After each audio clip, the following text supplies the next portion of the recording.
Hello everyone, it's Andrea and welcome to this edition of Talks in the Car. Some years ago, I used to own a bridal consulting firm with a friend of mine when I lived in Georgia. And during that process, we worked with brides, we worked with families in order to prepare for their big day. And our services would include everything from going shopping with the bride if she needed assistance in picking out her wedding dress, to picking out bridesmaids outfits, to groomswear, to planning her reception, planning music, all the things that go into planning a wedding. And in that process, I learned that some brides are very calm in their process. They work very methodically. They have their outline ready.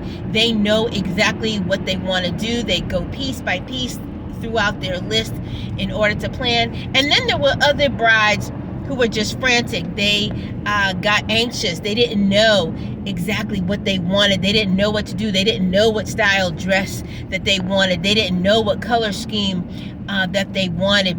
Some families had discord between them, and sometimes that caused for me and my partner to have to kind of mitigate circumstances within the family. The family wanted this, but the bride wanted this. The groom's family wanted this, but they didn't want that. But in that planning process, they put so much energy into preparing for one day. They would take months. They would put in significant amounts of money in order to prepare for one day. So the question that I have for you is, how much time, how much energy are you putting into preparing yourself to be all that God is calling you to be?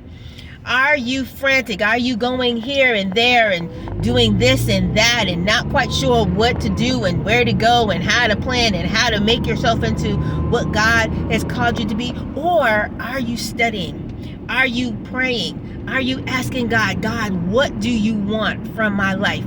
How can I be the best me that I can be for the kingdom? And oftentimes as we go through life, we plan for certain events. We plan for the weddings. We plan to have children. We plan to buy a home. We plan to go on that trip. And we put so much time and we put so much energy, and we are very meticulous about what we want to do and how we want to do it.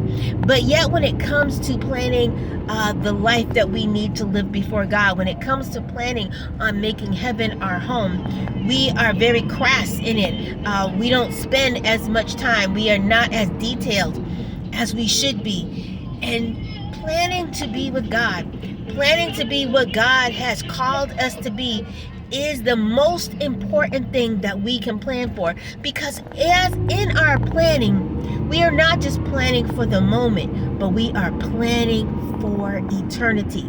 We are planning so that when the Lord comes, when the trump of God sounds, that we can be where God has called us to be.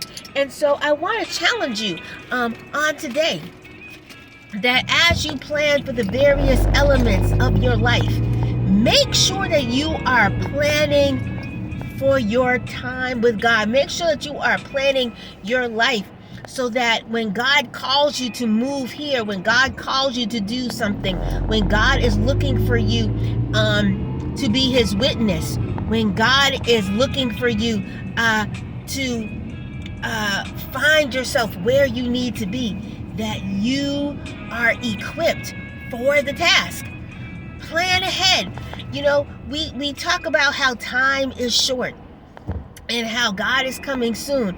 But many of us don't act as if that is true. Many of us are not planning as if God is coming soon.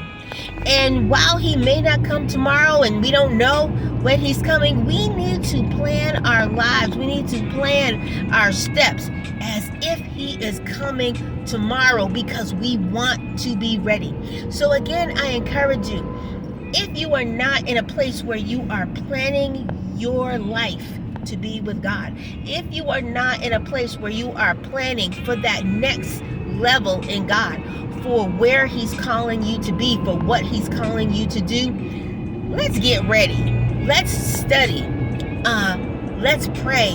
Let's take some time, turn our plate down, turn off the TV, turn off social media, so that we can be effective men and women for God, so that we can be effective for the kingdom, so that when God does call our name, when that book of our life does close, when Christ does come again, that we can be ready to go back and to be with Him. There is nothing more important than planning our lives in God. There is nothing more important than making sure that we are in the place that God has called us to be. So continue to plan your life. Continue to plan those trips. Continue to plan for those children, to buy that house, to go on that vacation. But while you are doing that, make sure that your number one priority is planning your life to be what God has called you to be. You have a wonderful, wonderful rest of your day, and we will see you next time on Talks